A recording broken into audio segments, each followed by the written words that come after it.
Hi guys, welcome back to my channel, the best place to be wherever you are on your wealth journey right now. Today I want to talk about protection insurance, but first of all I will put a disclaimer in this video, and it's also underneath in the description as well, to say that this video is not financial advice. This is just for education and information only so that you understand what protection insurance is. I strongly suggest getting a financial advisor to look at your situation and give you guidance on your protection policies before you apply for them. So what is protection insurance then?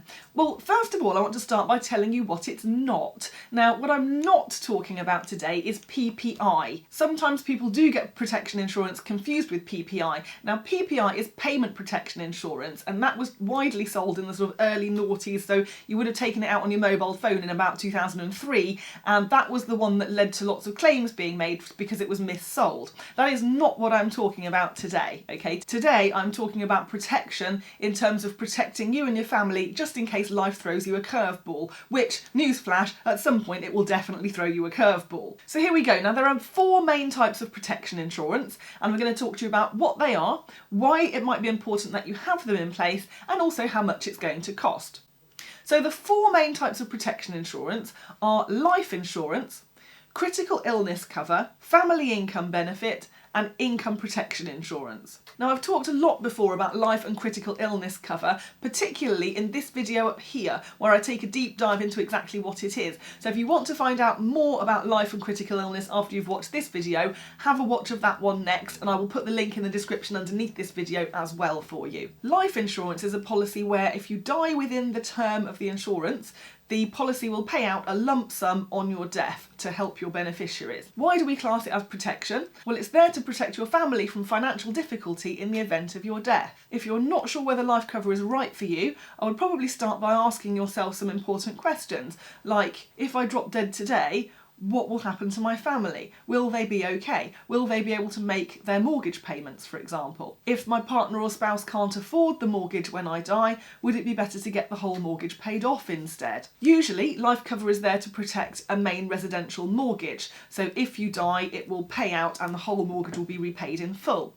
But you can also get life cover to cover all kinds of other things. So for example, I know people that have got life cover policies on their buy-to-let portfolio, for instance, so it might pay out to cover at least one property to pay that off in full, if not the whole portfolio. My mum is a good example. She has a great life insurance policy that says that if she dies, it will pay out the amount that we, her beneficiaries, have to pay in inheritance tax. So that's really helpful. So you can get life cover to cover all manner of different things, not just your mortgage. Of course, in my mum's case, if she dies without the insurance policy in place, we would potentially have to sell one of her properties in order to then be able to pay the inheritance tax, to then be able to go and manage the portfolio. It can be quite a messy process. So having something like the life cover in place could be quite helpful. With that insurance in place, we just pay the inheritance tax bill with the payout from the life cover, and then we just carry on running the portfolio from the get-go. Critical illness cover pays out a lump sum if you're diagnosed with a critical, but not always terminal, illness. Why is it classed as protection? Because you're protecting yourself and your family from financial difficulty in the event that you get an illness, which means that you're unable to work. You can decide how much you want your payout to be. A good starting point is to look at either 1 or 2 years' salary or any other lump sum of your choosing. So the questions to ask yourself as to whether or not critical illness is right for you are things like, if I got an illness tomorrow and I couldn't work, what would me and my family do about that? Would we be able to make ends meet? How long might I be out of action for? And do I have enough savings put aside to cover myself in the event that that might happen? I would say that if you don't know the answers to one or more of those questions, getting yourself some critical illness cover in place is probably a good idea. I find critical illness quite an interesting one because it does make us think about all the kind of big, horrible, nasty stuff that might happen to us. And obviously we don't often want to think about those kinds of things happening, but I think it kind of really helps us to kind of focus and say, well, okay, what are we going to do if something does happen?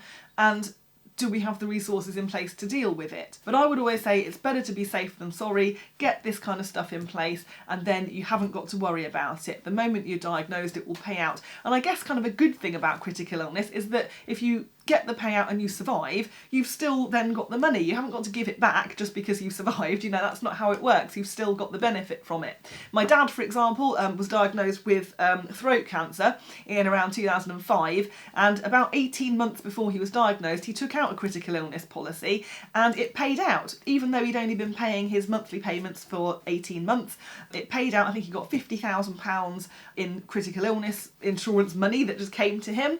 And my mum said to him, "Oh, what are you going to do with that money then, John?" And now obviously technically it's there for him to make sure that he's okay and can survive during his time of convalescence. But my dad was like, "Oh, nuts to the cancer, I can beat that, of course I can." And he did. He survived the cancer and he bought a property actually with the money, which is still in their portfolio today. So you never know what's going to happen, but obviously these things can be very beneficial if you've got them set up and in place. The next type of protection insurance I want to talk about is family income benefit. Family income benefit is a type of life insurance which will pay out a monthly amount to your spouse and your children in the event of your death if you die within the term. And it's there to cover all your regular expenses. So before you get your family income benefit, you would work out how much is your mortgage or rent costing you, how much are all your household bills costing you, and whatever that amount is, that is how much the family income benefit will pay out in the event of your death during the term. Now, it will usually continue to make those monthly payments until one of two things happens. Either you hit your intended retirement age, or, well, you don't because obviously you've passed away, but that would have been the age that you would have been had you retired, if that kind of makes sense. So let's say, for example, you took out a family income benefit policy today and your intended retirement age is 65 and that is in 10 years' time, then the policy would continue to pay out for 10 years until you would technically have been 65, if that makes sense. The other time that it might pay out until is if your youngest child becomes independent. So obviously your children are going to be dependent on your spouse or your partner until they come of age. So it might be their 18th or their 21st birthday.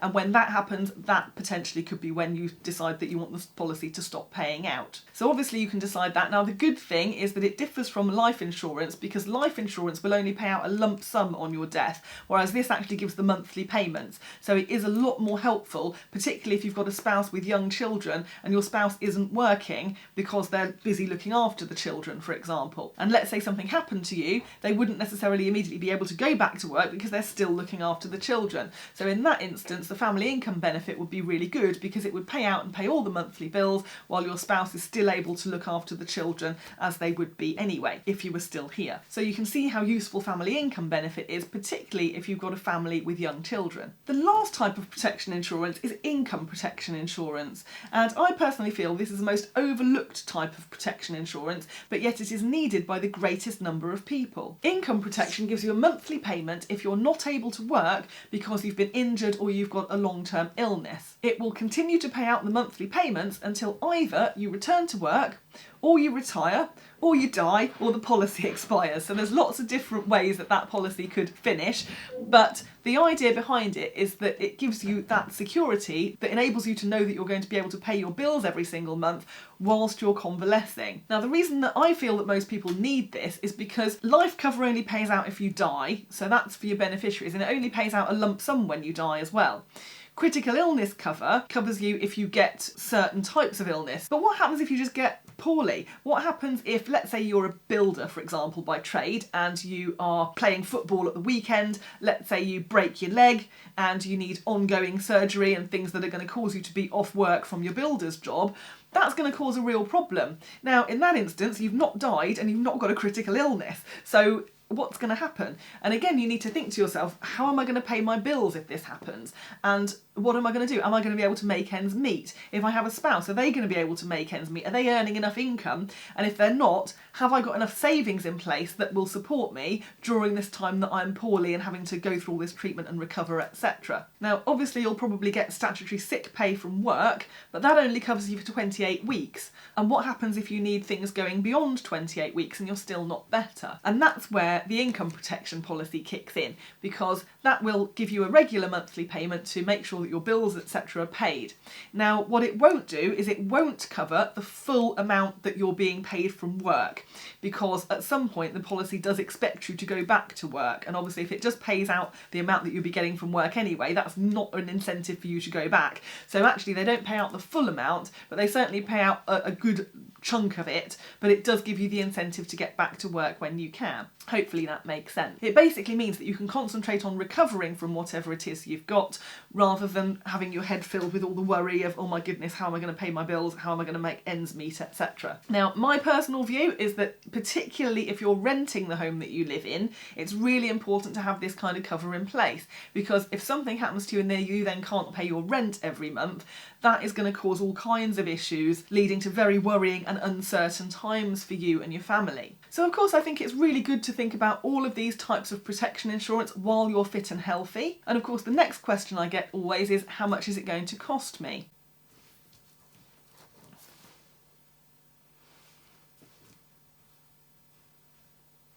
Now, the cost question is always an interesting one, and it's a mindset thing more than anything else really here, because of course you are going to have to make monthly payments. We call those premiums, so you're going to have to pay your premiums every single month.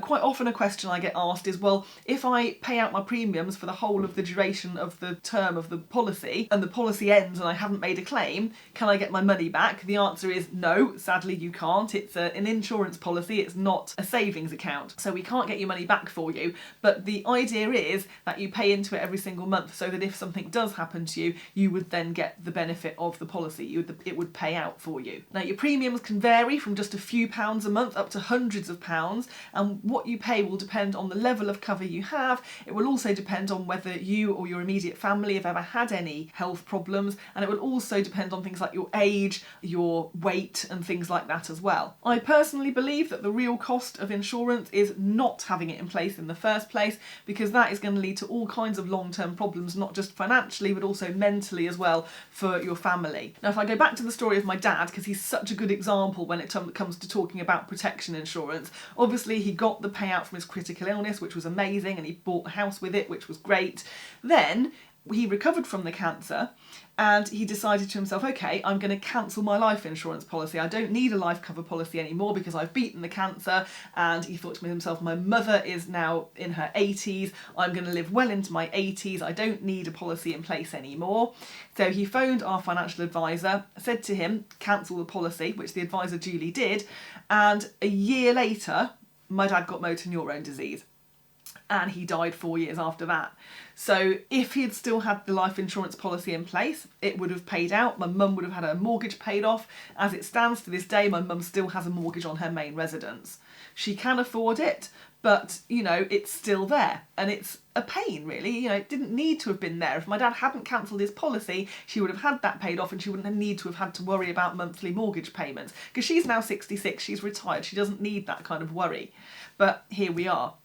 So think to yourself, you know, what's going to happen if something happens to me? What's going to happen to my spouse, my children, my immediate family? Does that make sense to everybody? Hopefully it does. So I would definitely say speak to your advisor about getting some protection insurance in place if you haven't already done so, and if you feel you need it. And even if you have cover, it's a good idea to review it from time to time, just to make sure that it still fits the needs that you currently have. If you haven't got an advisor yet, I'm happy to say that I'm now fully up and running as a fully qualified, FCA regulated independent mortgage and protection advisor. So I'm very happy to speak to you about all your protection needs and get something in place for you. So connect with me. I'm on Facebook. You can email me via my website, oliviafenion.com. Get in touch with me if you do need some protection. I'll be very happy to help. And I'll put all the links in the description just underneath this video. So thanks ever so much for watching this week, guys. Do subscribe to the channel if you haven't done that yet, and have a watch of these two videos up next, because hopefully they will help you with your wealth journey.